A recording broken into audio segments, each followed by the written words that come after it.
Alright, let's check out what's going on with HBAR. So, we've been having a pretty nasty drop for the past month or so. We're looking really bad today. We've got a ton of selling volume stepping in the past week or so.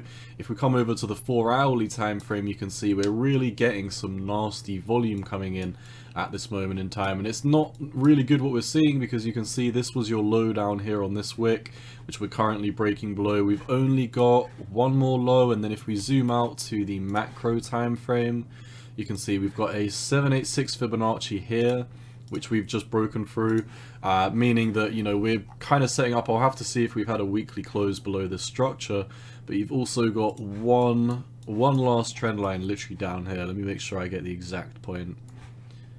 Right here, and we'll mark it red because it looks like we've just moved below it. So you've got these two regions. Now, as this is a very long trade that's been going on HBAR, I definitely think we should look at this on a weekly time frame to make sure that we haven't moved back below it on a weekly. And as you can see, I would say you've closed a 786. You've closed your weekly candle at the 786 Fibonacci. Now, you could say technically you've had a weekly close below the 786, and I would agree with that, but I do feel like if we are able to solidify a reversal very soon for HBAR, then we might be saved. However, at this moment in time, if we look at the weekly EMA ribbons, it's only been quite recently that they've fired bearish.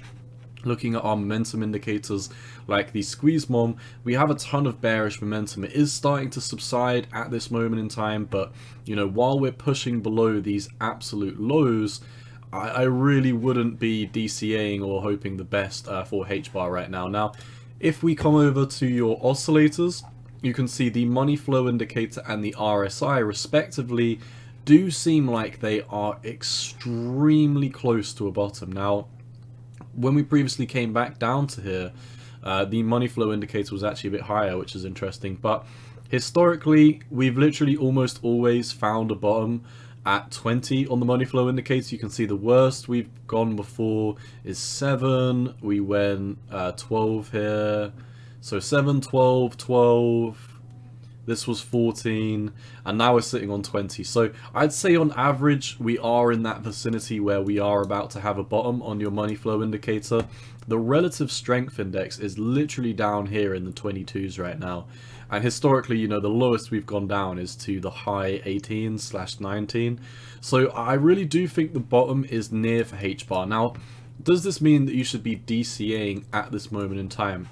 I don't think it should mean that you should be DCAing at this moment in time. As you can see, we've moved down 76% already. So if you wait for a bounce, if you wait for a confirmed, you know, get out of here type situation, then at least you'd be buying a breakout knowing that we could flip it. If we come over to the daily EMAs, I feel like we could very easily tell when the downtrend has subsided by just looking at the EMAs. For example, let me show you the daily EMAs. When we were in an uptrend, you can see we perfectly backtest daily EMAs, perfectly backtest them, go on these rallies, and then you can see we topped out. Here we can see you entered into a bearish trend on the daily EMA ribbons, and since then it's been the opposite of what we're seeing in an uptrend. You can see we break down, retest it, we never get above it, and when you do break above it momentarily, this is when you need to see a back test and then to get out of here. We never see that. You see sometimes you poke your head above it, you fail to retest, poke your head, fail, retest. Retest, rejection, retest, rejection, retest, rejection, retest, rejection. And then here you can see once again you poke your head above it, you come back down to backtest, and instead of blasting out, if you saw something like that, you'd know that the bottom is in. But instead of seeing that, you see once again you poke above, you come down to retest, you fail, you break down. And then since then we've really just been bouncing around, getting stuck at the EMA ribbons every time we try and come near them. I feel like we could look at the 4-hourly EMAs just to kind of see as well, because it's very similar on the 4-hour. Sometimes you have fake outs on the 4-hour, so maybe I'd be looking at the 4-hour as an indication that we might be able to break out of the daily, but by itself I wouldn't use the 4-hourly. So for example, if we just if we did something like this and reversed, you know, above 16 cent, I'd still have to come over to the daily and be like, you know, we're quite some way away from, you know, getting out of these bearish regions. And just looking at this chart objectively, like looking at your momentum indicators, the bears are clearly in control of this downtrend. So I think I'm going to keep it simple for HBAR.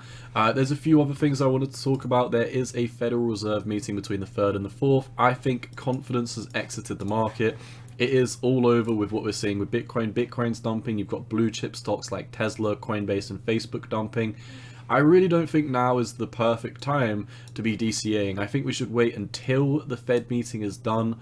After the Fed meeting is done, we can then take a look at HBAR and we can see. We can come down to the daily time frame and we can look at your EMA ribbons and we can be like, okay, where are we? Are we below the EMA ribbons? Well, we're still in a bearish trend. Are we inside the EMA ribbons? Well, if we're inside the EMA ribbons, we need to be cautious because we've done this before. We've hopped above it and we've failed a retest. So if we are in them, we'd be looking for a breakout, a retest, and then a rally. Until we see that, I am sitting on the sidelines for HBAR.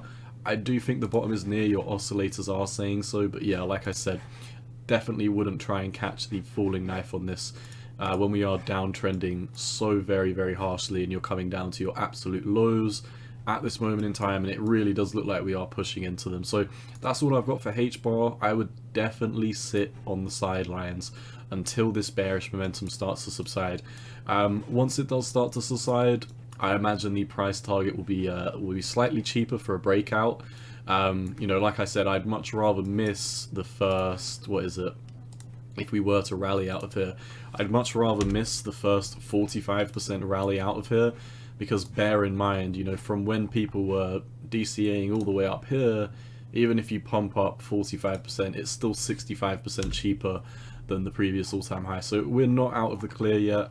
If you did just DCA every time it looked like we would be having a bottom, then you might have DCA'd at 22 cent, you might have DCA'd at 20 cent, you might have DCA'd at 18 cent, and you might be DCAing down here at 14 cent. However, if we keep coming down and your EMA ribbons keep breaking down, then, you know, when we do eventually break out, you're going to be buying it for a cheaper price target than when all these people were DCAing when it looks like a bottom. That's how I try to look at the markets. This does look like a falling knife. We're clearly in a downtrend. The trend is your friend until the end. Until this downtrend subsides, I would definitely be sitting on the sideline. Like I said, your oscillators are very low. I think the bottom is near, so I'll be keeping you updated on HBAR. I haven't covered HBAR before. If you do want me to continue covering it, the best way to let me know is by leaving a like down below, comment saying that you want me to cover this more often, and if it does get good feedback, I'll definitely consider to do that. That's all I've got for HBAR. As always, cowboy out, not financial advice. Peace.